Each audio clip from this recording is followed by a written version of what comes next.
My name is Ali Kokmen. I am by day a mild-mannered bookseller with an affectation for bow ties.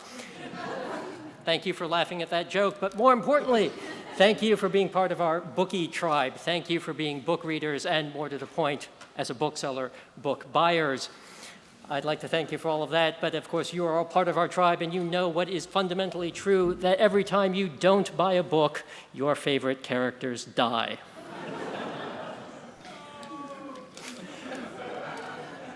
But as true as that is, and as much as I love bookselling, the real truth of the matter is it just doesn't matter. It doesn't matter a whit what I do if we didn't have some cool books to sell, to talk about.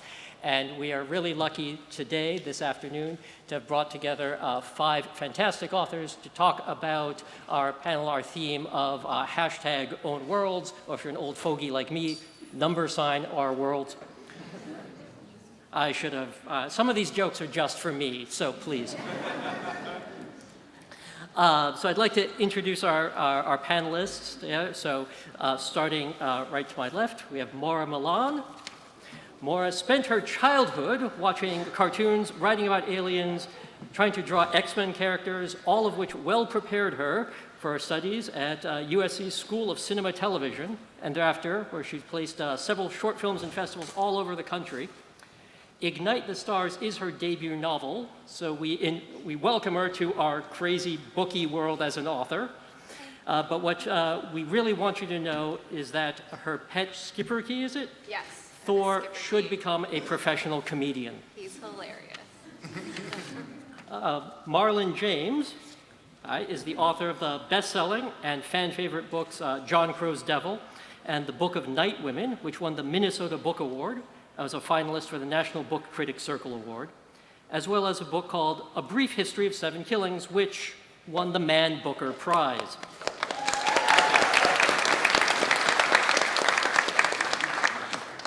In addition, he's a writer-in-residence and professor at Macalester College in St. Paul.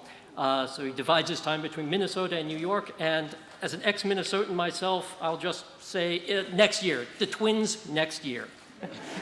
It could happen. I'm responding. Wow! That wasn't actually a response. Tochi Onyebuchi holds a BA from Yale, an MFA in screenwriting from Tisch, a JD from Columbia Law School, and a master's degree in global economic law from a French Institute of Higher Learning that I will not deign pronounce, which makes him statistically likely to be the smartest person in this room. He is the author of pieces that appeared in Asimov and Idiomancer, as well as the epic novel Beasts Made of Night and its even epicer sequel, Crown of Thunder. And he's a Connecticut native, working also, or lives in, resident, and working in the tech industry as well. And Julie Kagawa is the author of the Iron Fae series, the Blood of Eden trilogy, and the Talon saga, which are as well as latest Shadow of the Fox. These are books filled with fairies and dragons and vampires and talking cats, and finally with her latest, a shapeshifter fox. Unsurprisingly then, she will admit that her favorite genre is fantasy, but she'll admit also to spending her non-writing time watching anime, playing video games, but wants you to know it is all for inspiration.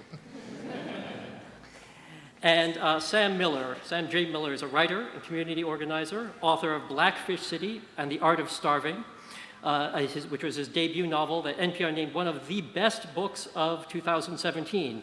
In addition to best books, he's also written various stories that have appeared in over a dozen years' best anthologies, nominated for Nebulas and World Fantasy's Andre Norton and Theodore Sturgeon Awards. And he comes to us, he's a graduate of the Clarion Science Fiction and Fantasy Writers Workshop. He's made good. Thanks very much, ladies and gentlemen, your panel.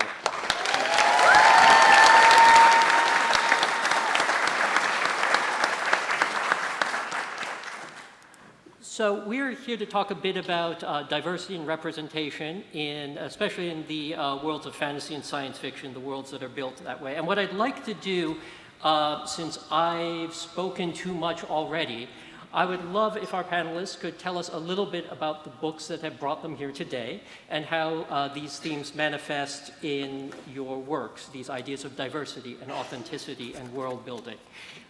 What can you tell us of Ignite the Stars? Okay. Okay, so Ignite the Stars is set in the far, far future. It's ancient Earth. Earth doesn't exist anymore. It's called ancient Earth. So civilization has kind of taken its path towards the stars, and throughout the galaxies, there is this space outlaw named Ayakoka who's kind of been terrorizing all the known galaxies. And she ends up getting captured by the same government who destroyed her planet. And instead of executing her, they make her work for them. So they throw her into a space academy and hijinks ensue. So yeah, that's basically my pitch. And the book is okay, so I wrote this book because I just wanted to see a short Asian girl as the main hero of a book. So that's kind of,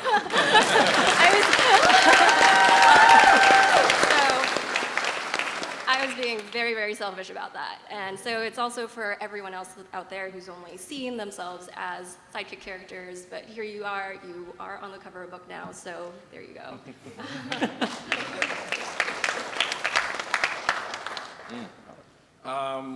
So Black Leopard, Red Wolf, I think it may have, I'm trying to remember when was the first time I thought about this book, and it might have been an argument I was having with somebody over The Hobbit, the film. And I was like, and I think I said again, oh God, here we go again with another non-diverse cast. I probably said something a lot more rude than that. And you know, my friend was like, well, you know, Lord of the Rings is, you know, it's based on British mythology and British culture and blah, blah, blah. And I said, Lord of the Rings isn't real. If we had gone to the Shire and there was an Asian hobbit, nobody would have cared. Nobody. Well, maybe the sad puppies and the sick puppies, but nobody would have cared. And I, you know, after a while, I mean, this wasn't going anywhere. I said, you know, you need to keep your hobbit. Keep your hobbit. But that, so you know, I didn't run into African mythology necessarily to tell a story. I ran into it just to read it because I realized I didn't know a lot about it either. And I mean, I just came across some crazy ass shit. And I was telling a journalist earlier, you know, African vampires have no problem killing you in the daylight. Yeah, so let go of that one. So of course they're in the book. So yeah, it's the basic story is best to describe the actual trilogy. So the basic story is a slave trader hires 7 mercenaries to find a child who's been missing for 3 years. And spoiler alert, the kid's dead. And there's an inquest as to figure out what the hell happened. And there are only 3 witnesses, and each witness's testimony is a different novel. So it's it's not necessarily that part 2 picks up where part 1 leaves off. Part 2 is pretty much a reboot, and so on. So it's like Rashomon. So it's the same, it's different witnesses telling you exactly what happened. Of course, their stories don't add up at all, or I wouldn't have 3 books.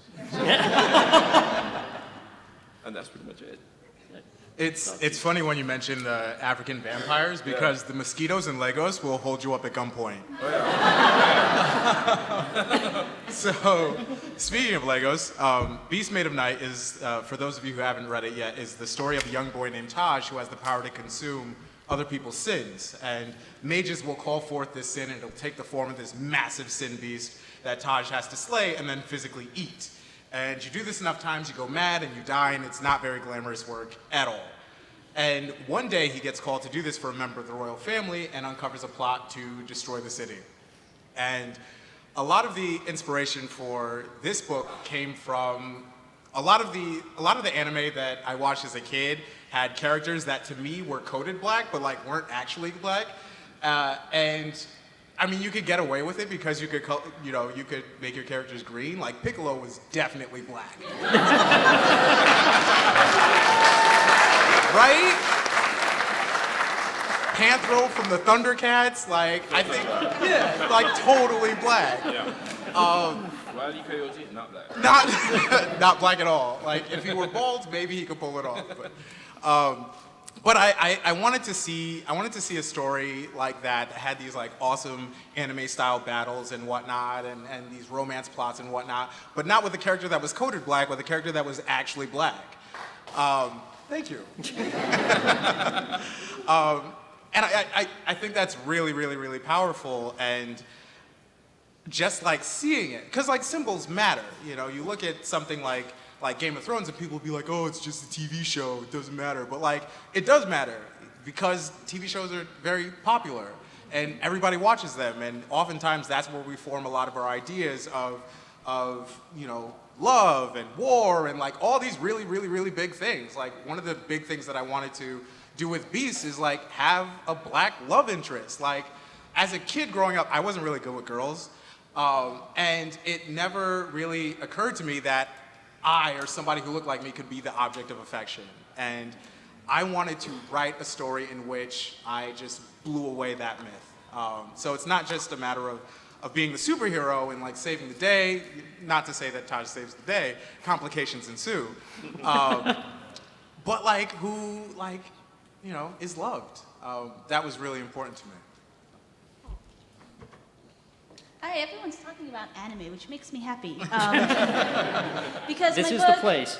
yes, Shadow of the Fox, and I don't have a cover, which makes me sad, is basically an anime in book form. I love anime. I was obsessed about it when I was a teenager, and I grew up watching Akira Kurosawa movies like The Seven Samurai, Rashomon, Yojimbo, and all of those. And when I was a teenager, I discovered anime, and I quickly became obsessed. So I wanted to write a book that is basically an anime. So the protagonist of the book is a half kitsune. And the kitsune is the Japanese fox. They are shapeshifters, they are pranksters, they can do all sorts of illusion magic. And it was a really fun myth to get to write about. So my book is about a kitsune and a shinobi who have to take this ancient scroll away to a faraway temple to protect it, because if the pieces of the scroll are assembled, then it summons a great dragon god that will grant you one wish, and yes, I know it's very DBZ-ish. But yeah, I wanted to just kind of insert all the Japanese history and the Japanese culture and all the anime and Japanese references that I loved growing up. So that is what Shadow of the Fox is about. Hi. So my first novel, The Art of Starving, was young adult science fiction about a bullied small-town gay boy with an eating disorder, all of which I was, who believes that starving himself awakens latent supernatural abilities, which mine did not. So that was super own voices, except for the superpowers part. And my new novel, Blackfish City, is set in a futuristic world after rising sea levels have transformed the globe, where a woman arrives in town in a floating city in the Arctic, accompanied by a polar bear and a killer whale. And so that doesn't seem super own voices. I don't have a killer whale or a polar bear, I mean, except on my arm. And I'm not a lesbian grandma on a mission of bloody revenge. Well, just leave no. Yet. Famous last words. Yeah. But I did want to imagine a super queer future where there's lots and lots of different ways of being and of being gendered or non-gendered. And so one of the POV characters is gender non-conforming, and one of the characters is a gay boy, and one of the characters is asexual. And so there's a lot of me and of my desire, like echoing what I think a lot of folks on this panel have said, of like growing up not seeing yourself in stories, not ever like having the gay love affair of like, you know, oh yeah, no, it's totally cool, Zuko and Sokka, you can kiss. Like, that's okay. So yeah, I think that desire to see a queerer, more exciting, sexy gay world is motivating my fiction, which I too must apologize for my amateurishness in not having a copy of the book, but what I do have, my publisher made fake tattoos of my real tattoo. Because I get a tattoo for every book. Yeah. That's so meta. And I have lots, and please come take some. Oh my god, it's a killer whale. Yes. And if you wanted to like Instagram it, #BlackfishCity, I wouldn't be mad at you. Thanks so much. So we've talked a little bit about what inspired you into writing these books, but I want to ask this question, which is, as writers, as authors, do you imagine how do you imagine your readers? Do you imagine an ideal reader that you want to come to your work? Why are you looking at me? Huh? Because everyone else has the sense of not looking at me. Oh, okay. Who's my, my ideal reader is pretty much everybody, I think. I did write it for myself. And I think, when you're writing, you do two things. You write for yourself and you write for everybody else. And I think writing for yourself is that the idea that's in your head should be what comes down on the paper. And there are all these shoulds that can happen between here and here that can ruin writing. Would people, should I write it for this person? Would people like it? Can I do this? Can I be queer, or can I be such and such? And it's really important that the book that's in your head comes down on the page. But also I think it's very important to be as clear as possible. I was thinking about this though. If I had to pick an ideal reader, it would be the kid who steals the book that's not for him. Like, I remember all these great books I read as a kid, but I also remember these great books I wasn't supposed to read. And we all have that too, the book the kid steals. That's how I read Shogun. That's also how I read Hollywood Wives. I had no idea people could have so much sex. As a book, or what I it feel was. I should be offended, but I know exactly what you mean. Yeah. Now that I'm advocating the stealing of books, do not tweet that. That's what libraries are for. But yeah, I think what I'm saying, just the person who's kind of sneaking around searching for story, I think. So, The Art of Starving was my debut novel, but it was also my 7th novel, and I wrote 6 novels first that nobody on the planet wanted. And I actually do think that a big part of that was because I was trying to write for everyone. I was trying to write the book that, everybody can get down with. And usually when you say everybody, you're ascribing to a sort of straight white male reader. And so I think it was when I really embraced that, no, I want to write for queer folks who don't see themselves and who need to see themselves, that then, so it isn't, so that's my primary reader, but that's not my only reader. And I like to think that when I have that kind of energy and passion to write something that's really real to me, that it will hopefully come alive for folks who don't even have that experience. The same way I often, will, if a story is good enough, I will follow you even into the depravity of a heterosexual romance. That's the power of storytelling. I think you should write for yourself. Don't write for everybody else. You can only tell the story. This is your story, and you're the only one that can tell it. And so you have to be true to yourself and write, what feels true to you. And I think my ideal reader would be basically everybody. Yeah. I didn't think that was that profound, but thank you. No, I think I like a lot what Sam said about identifying himself as a primary but not sort of exclusive reader that he writes for. So last year was my very first Comic-Con as a dude who wrote a thing, and book 1 hadn't even been out yet. It was the first time that we had exclusive hardcover copies. It was the first time that I was holding the book, and I had a whole moment, and it's probably somewhere on Instagram, me almost bawling. It is. I remember.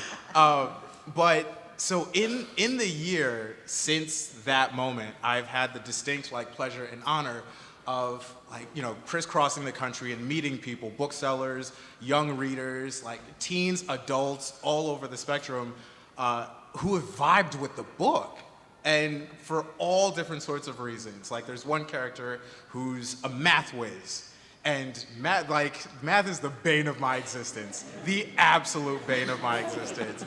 Only numbers I can read better be on a calendar or a paycheck. That's all I ever. And then you turn the numbers into letters, and it's just no, forget that. But there's a character there who's a math whiz, and what was wild was meeting a bunch of readers who thought that like I was a math whiz, when I very clearly wasn't, but like who would really, really, really, really enjoy. And it's not like I had that specific person in mind or even that demographic in mind, but I don't know, that's something that I hope I can do. And it's one of the things that I found is the more I write thinking of myself, the more it seems to resonate with other people.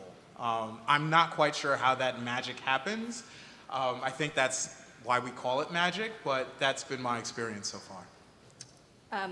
So for me, like, I basically wrote this book for my teenage self. There's like a theme here. People are writing for themselves, and I always wanted to see myself in the stories that I've read, and even now I still want to see myself. So that's kind of why I'm writing. I'm writing to like find this role model that I, even as an adult, can look up to and be like, what would this person do? So it's like, what would I, before it used to be what would Buffy do for me, but now it's, but she didn't look like me at all. So now I have someone, the main character in my book, and I'm always like, what would Aya do?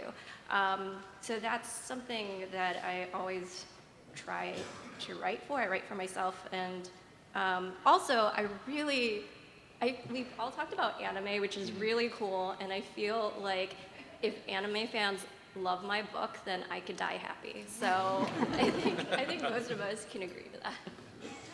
If Buffy fans like my book, I could die. I could die happy too. Yes. It's the last TV show I went, I wish I wrote that.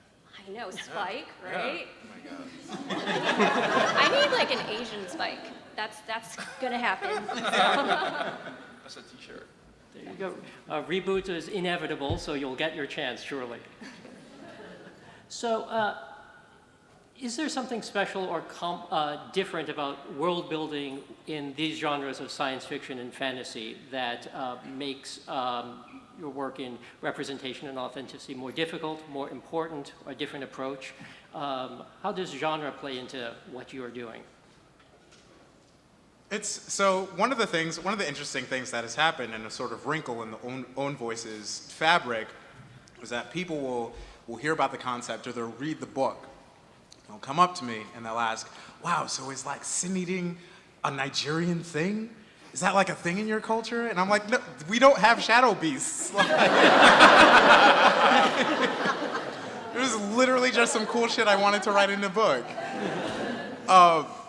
But that's something now that like I think about. And when it came to world building and drawing on, because basically it's like a Nigerian-inspired fantasy, and the city of Kos is very much inspired by Lagos, where my mom grew up, which is like the most chaotic city on the entire planet. If you can grow up in Lagos, you can grow up literally anywhere. Like, everybody has a hustle. A 5-year-old baby will slap you in the middle of the street for no reason. Not just you, right? Okay. It's like general, adolescent violence. But that was some of what I wanted to capture, was like that energy, because whenever she talks about that city, she loves it so much. And it's not necessarily something that I see in fantasy, for instance, inspired by Western mythology or like quote unquote Western culture. I don't see that vibrancy. I don't see that energy. And it's like, I don't know if that's like a culture specific thing, because I hear my friends from Karachi say the same thing about Karachi. And my friends from Cameroon say the same thing about their capitals and whatnot. But like, there's a certain, I think, for lack of a better word, color to the whole thing that I think is really, at least for me, is really, really, really important in highlighting. And it's a new thing. And also, I get to write about jollof rice, which is like the tastiest dish in the end, especially Niger jollof. Sorry, Ghanaians, but like Ghana jollof, don't even bother bringing it to the cookout. But I'm not sure about that. I gotta represent for Ghana. We'll talk after the panel. Culinary throwdown. But yeah, so like bringing different sort of food or like energy, like that was really important to me in terms of world building, and that was something that I felt I could capture in drawing on my own Nigerian heritage. So world building is like my favorite thing, one of my favorite things to do in writing fantasy, and especially with Shadow of the Fox, I got to write about, all the Japanese, like the pagodas and the torii gates, and, but the culture, I did a lot of research for the culture as well, and I have a contact in Japan who I will send, my book to just to make sure that I get certain things right, because I'm not from Japan. My grandmother is from Hiroshima, but I've never been to Japan, so I really wanted to, I love anime and I love the culture and I've studied it, but I really wanted to get things right. So I have a contact in Japan, so I will send her the book and be like, make sure that there's nothing wonky or weird that people can, that will point it out. So I think researching the different cultures that you want to write about is very, very important. I think that, so I just want to talk generally about it, because my book is set in the far, far future. Earth doesn't really exist anymore. I think as writers, we are, we're constantly making new worlds, fantasy worlds in magical kingdoms, and like things that are set in like outer space, very, very far away. And I think it's still really important to like recognize that diversity is still going to exist in these worlds that we're creating. Like, even if we're writing it as escapism from like the intense real world that we're living in right now, I still think that we should be able to reflect, the different racial, cultural struggles that, people are just dealing with, so. I'm just sort of wrestling with the whole idea of authenticity and representation and so on, because there are things in, when I was writing this novel, of course, I went to a lot of primary sources and a lot of African epics. Some have been translated, some of them haven't. Like, for example, there's only one African epic so far translated starring a woman, and she's a cannibal witch. Well, that would be the one to start with. Oh my God, she's the coolest character ever. People should be eaten. African vampires, people should be eaten. Somebody's tweeting this, right? But I think, authenticity mattered to me in the sense, like, for example, what do I do with all those hundreds of African languages? Because I didn't want to do something where I'm just playing exotic spice with people's languages. And I didn't want to involve a lot of the gods that a lot of Africans are still worshiping, because, Gandalf is, you don't watch Lord of the Rings and Gandalf is Jesus. That would be so weird. So there's a lot of that, and I had to, in a lot of ways, tread really careful with that. But I also think as fantasists, as fabulous, I certainly claim the right to draw from everything. So this is hugely inspired by African epics. It's hugely inspired by magical realism. I grew up.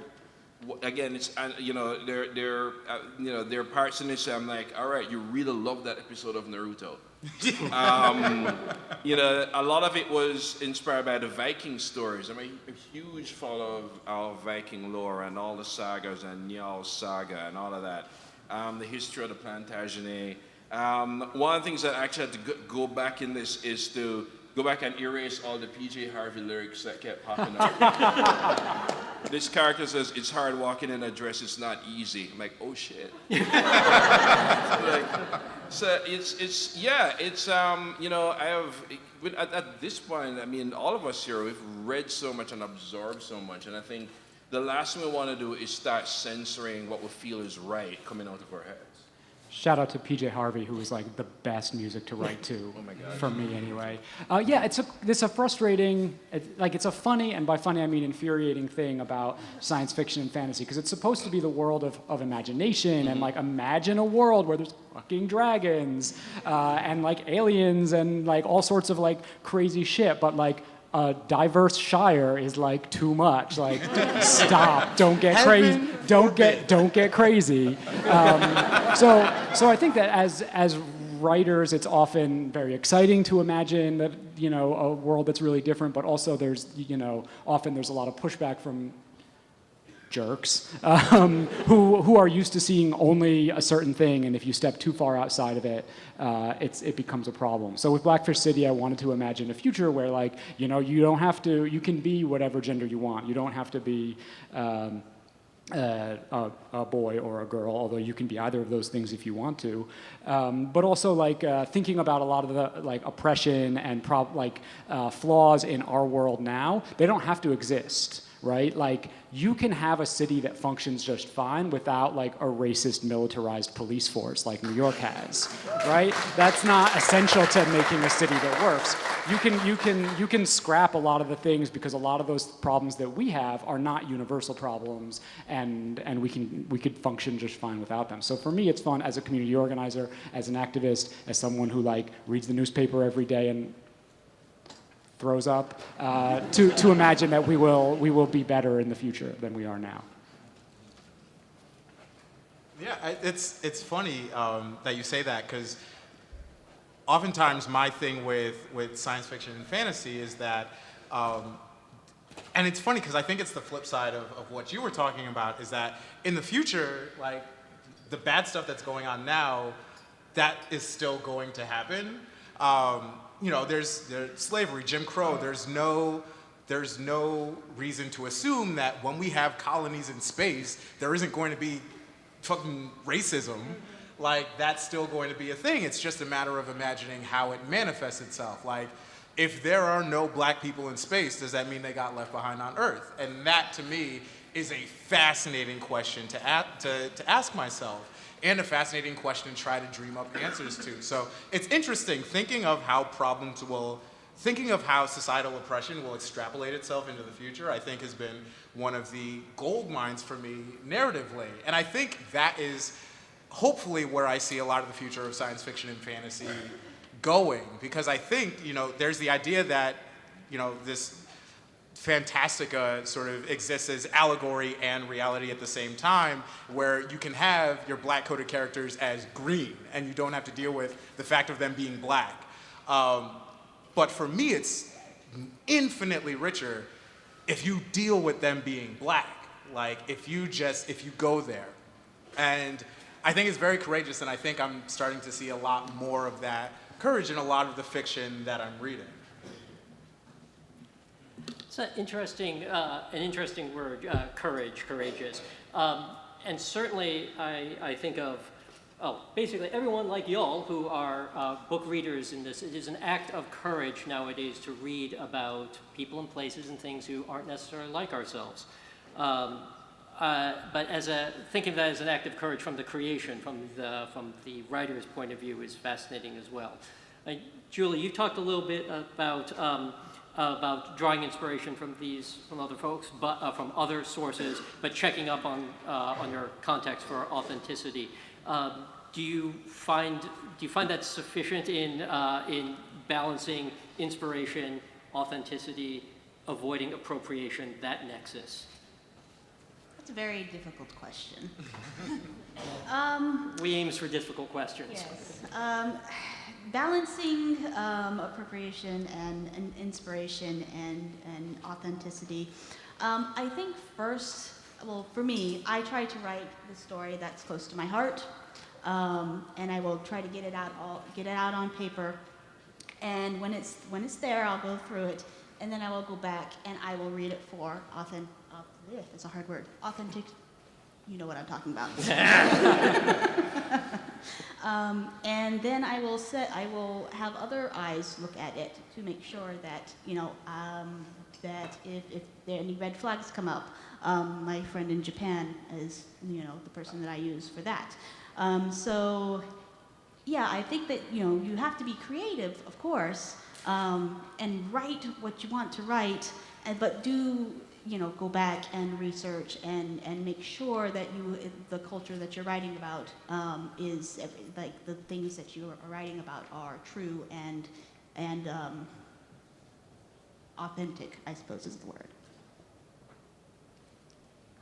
Yes, Sam, you look like you had to say. Yeah, to me, the real challenge with, hashtag own voices is that no two people experience oppression the same way, right? Even if you have the same set of characteristics, on some levels, there are other differences that you have, and so your experience of oppression is going to be mediated by who you are. And so I could tell a really honest story about like my, identity as a gay teenage boy in a small town with an eating disorder, and someone else for whom all those boxes are checked would find it completely false or very different from their own experience. So, there's a tendency to reduce it to like, that's a monolithic experience of whatever kind of oppression or injustice or problem or whatever, or identity or magic that you have, but then that it's not universal and everybody's experience is really different, and you want to be able to celebrate and validate that, but also be like, but also maybe this is how this might be problematic or not accountable. So we've spoken a bit about literally seeing ourselves, writing in such a way to see yourselves in there. But it occurred to me more literally, you have an example or an experience of seeing your characters come to life in your cover design in a photographic, artistic way. It's a little different from perhaps some other cover design experiences that author have had.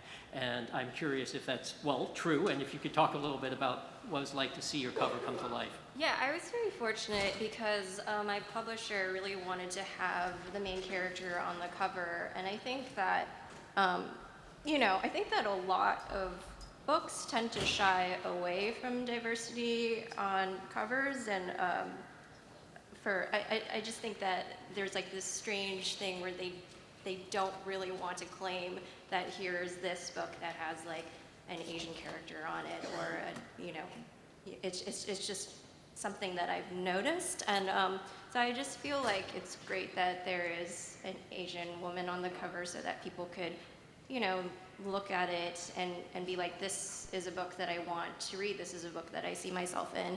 And my publisher, when they were coming up with it, they actually asked me if I had any ideas about who I wanted to be on the cover. I had a suggestion. I had my really good friend Jessica.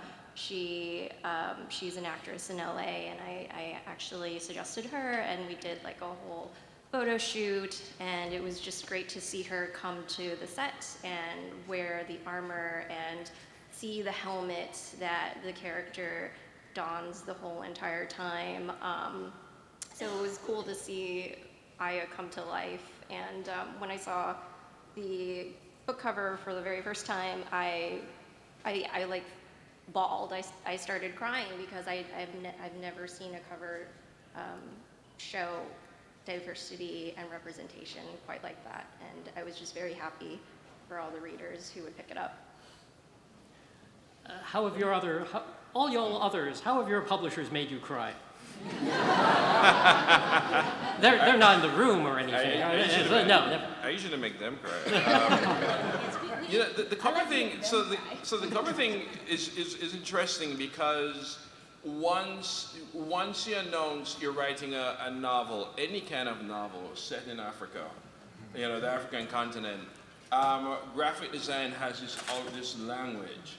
So I had to say, listen, if I see any kente cloth, if I see any exotic fonts, I'm gonna demand you put it in Comic Sans or something. Because we have, I would see something and said, this looks like #1 Ladies Detective Agency. Because I think the problem with these recognizable things is that it doesn't just, you're not recognizing African continent, you're reducing it. So the fact that when I saw this, the first thing I said is, it looks like a sailor tattoo, and I was so blown away by it. And that it had all these colors, and it was dealing with, it took the characters, because there is a black leopard and a red wolf in the book. It says what's on the tin. That's good. Yeah, I'm pretty good. It is what it says. Because it's a sort of a tricky line to not fall into all these cliches. I was talking about British cover versus American covers only today, And I was like, yeah, the British covers are usually better unless it's a black woman. And then everybody get what I call the black girl looking askance shot. It's basically a black girl doing this.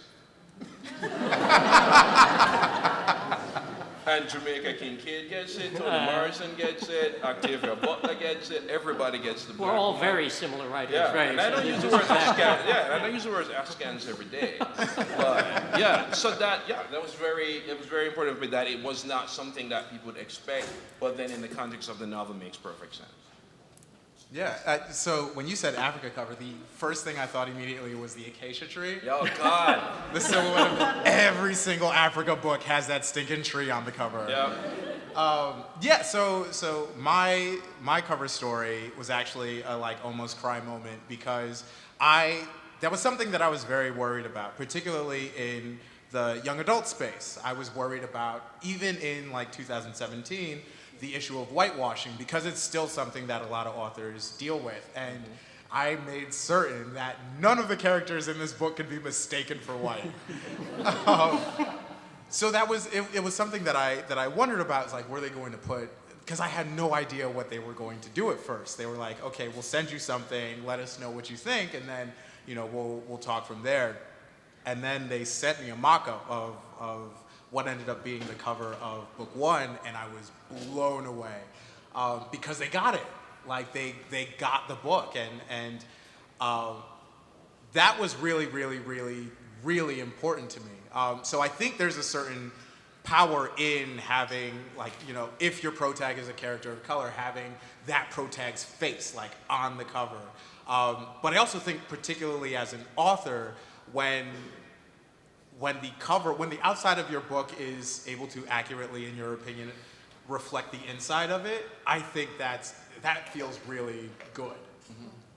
Yeah. So my cover story for Shadow of the Fox, I don't have a person on the cover, but it is I have no complaints because it's a beautiful silver fox mask. But in the background, if you look, there's a tortigate and there's like some Japanese architecture. And it's very ominous and it looks very moody, and I love the cover of the book, and I really don't have, it looks Asian and I'm happy with it, so yes. Bring it up on the phone.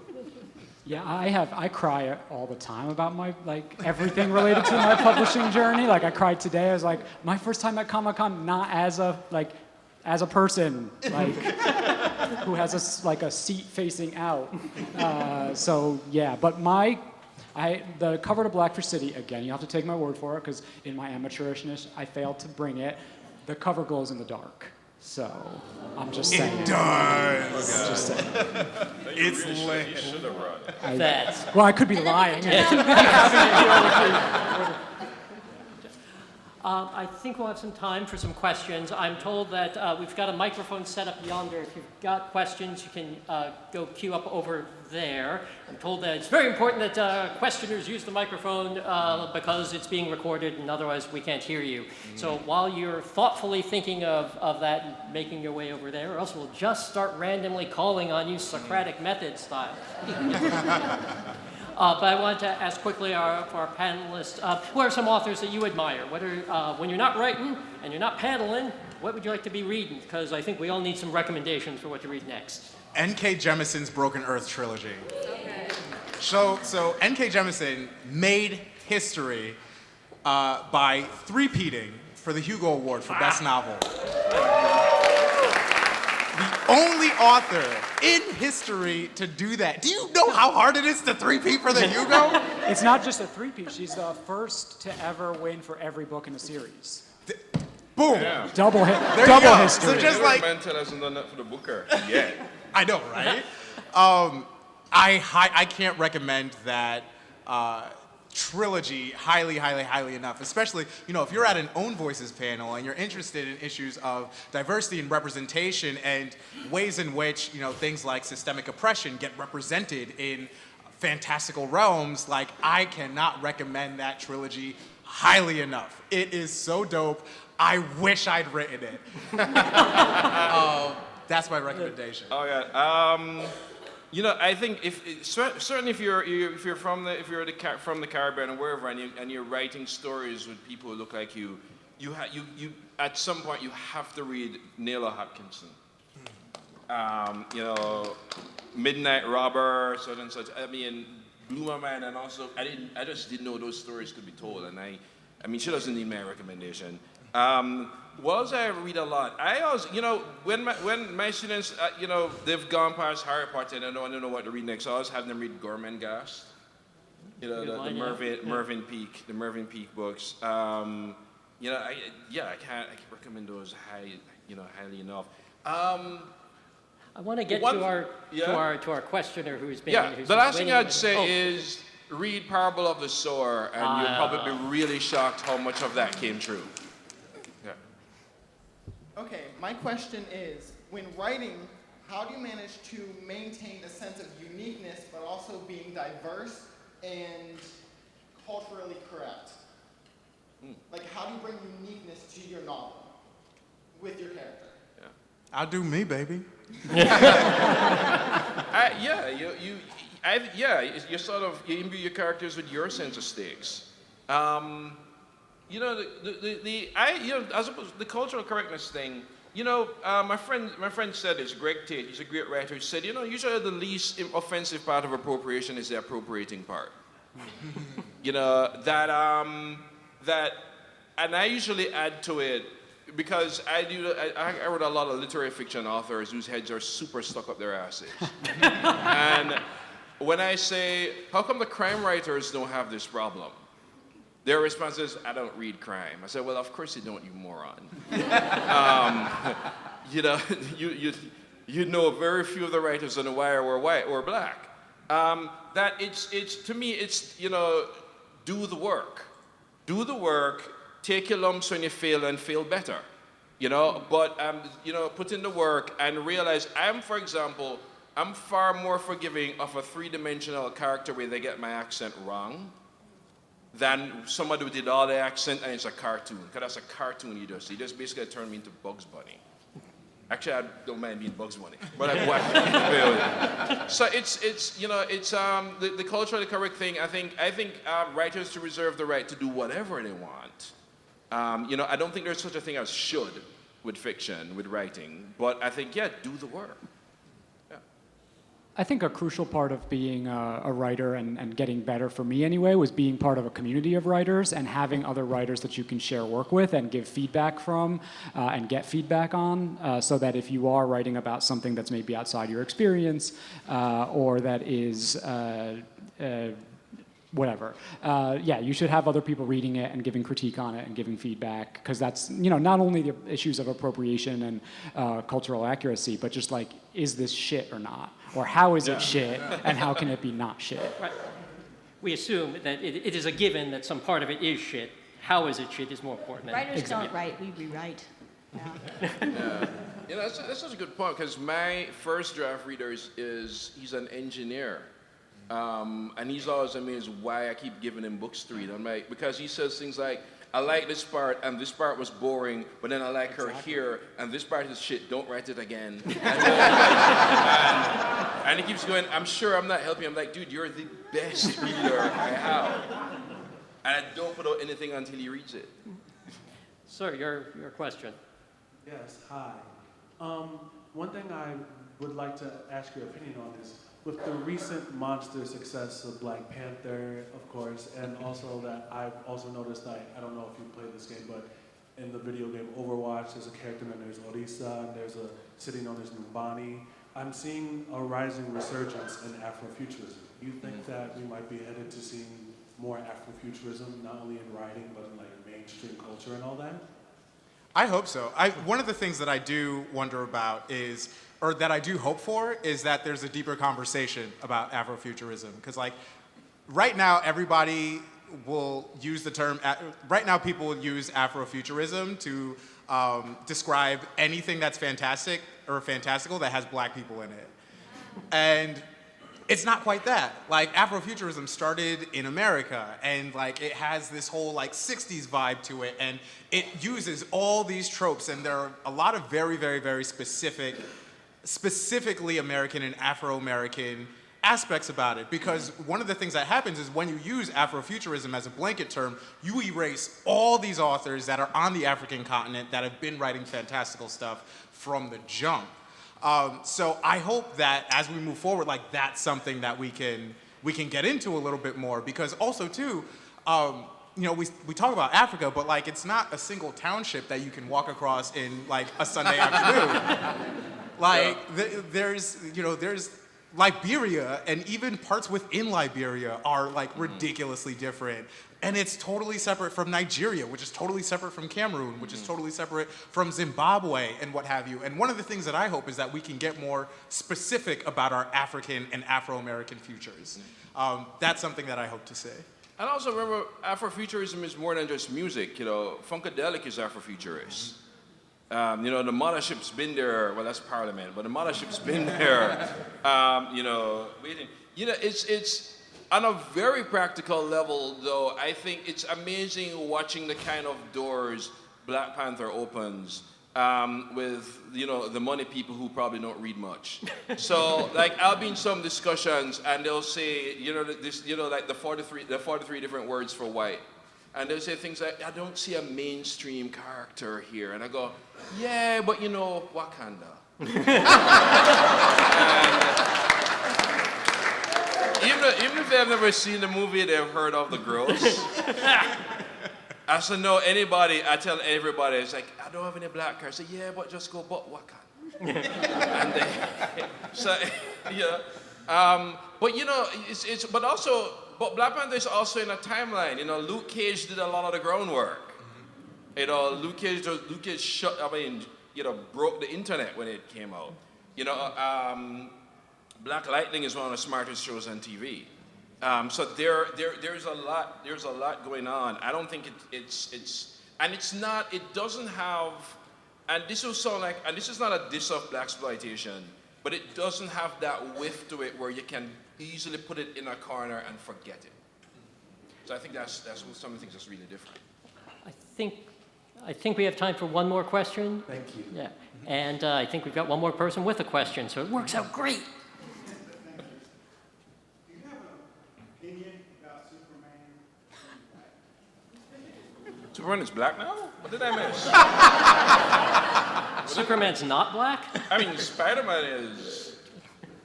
Yeah, what did we miss? Oh, you mean as a character? Oh, why is everybody looking at me? Because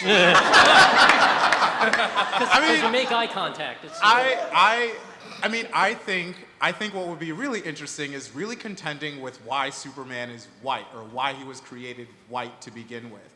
And also too, he's an undocumented immigrant. Superman, does Superman have papers? Like, farm labor. Yeah, no, he puts his glasses on and then it's all, you know, it's all Gucci. No, I think, because like when I think of a non-white Superman, I don't just want to like see him splash with a, you know, paintbrush and then it's all the same story. Like, I want to contend with whatever color Superman is. I want that to be part of the story. If he's black, then let's go there. Let's do it. Let's like make it happen. If he's white, let's go there. Let's deal with that too. Because I think there's a lot to be said for the fact that you have this all-powerful being who can do like whatever and who is also white.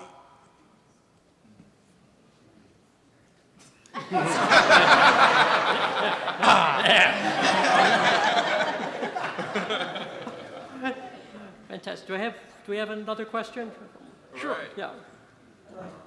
I've always felt that one of the reasons I enjoy fantasy and speculative fiction is that, especially when you are writing from your culture, some of it is so painful that it's easier to go forward. I also like what Stone said about that. If you go forward, then it doesn't mean it's going to be beautiful either. We have to deal with that. But so my question is, when you do write speculatively, do you sometimes feel it takes you a little bit away from the same reality? You're writing as therapy for the world we live in. Brian, I'll answer it first and really quick. I went backwards, and that was actually pretty therapeutic for me, because there are some of the stories I knew, but a lot of these stories, African stories, I felt I was stolen from me, and I felt like I was denied them. So a lot of it's even so for me it was going backwards in a way, or retracing my steps. I prefer that. And yeah, it was really healing coming across some of these, especially the really wild and crazy stories that made you have to rethink. It was, it's hilarious when I hear people say things like, Lion King is based on Hamlet. I'm like, oh. Here's a YouTube video of Lion King done to guitar. Yes, Sanjara is the Lion King. Yeah, he's even from the family of Simban. But anyway, so that's what it was for me. Going backwards was very, yeah. I'm sorry. No, after you. I love this question because I think it works both ways, right? Being able to take a step back and look at like suffering and systemic injustice through the lens of science fiction and fantasy not only helps like one survive as the person who's like enduring it and can take a step back from their pain, but the oppressor can look at it differently as well, right? If you like, one of the things I love about Battlestar Galactica, the TV show, was that after 9/11, we had suddenly become like fucking monsters, and we were doing all this terrible stuff, and we couldn't talk about it in the media. And anybody who said I'm anti-war, even the Dixie Chicks, like the least radical folks you can imagine, would get slammed. But then you take a step back and you say, but what if it's outer space and they're robots, and like how evil can we become to fight back against evil? And so I think that sometimes genre can help us have conversations from both sides of oppression or of suffering or injustice. I'm not sure where I went. I wish I wrote that. So I've gotten the high sign, so I think we've come to the end of our time. I want to thank our panel. If you want to continue this conversation, and you know you do, you can join our panel right across the way for our signing. I want to thank all of you for being here. I want to thank Sam and Julie and Marlon and Tochi and Maura, and I want to thank all of you in New York, and whatever you do, read a book. Thank you very much.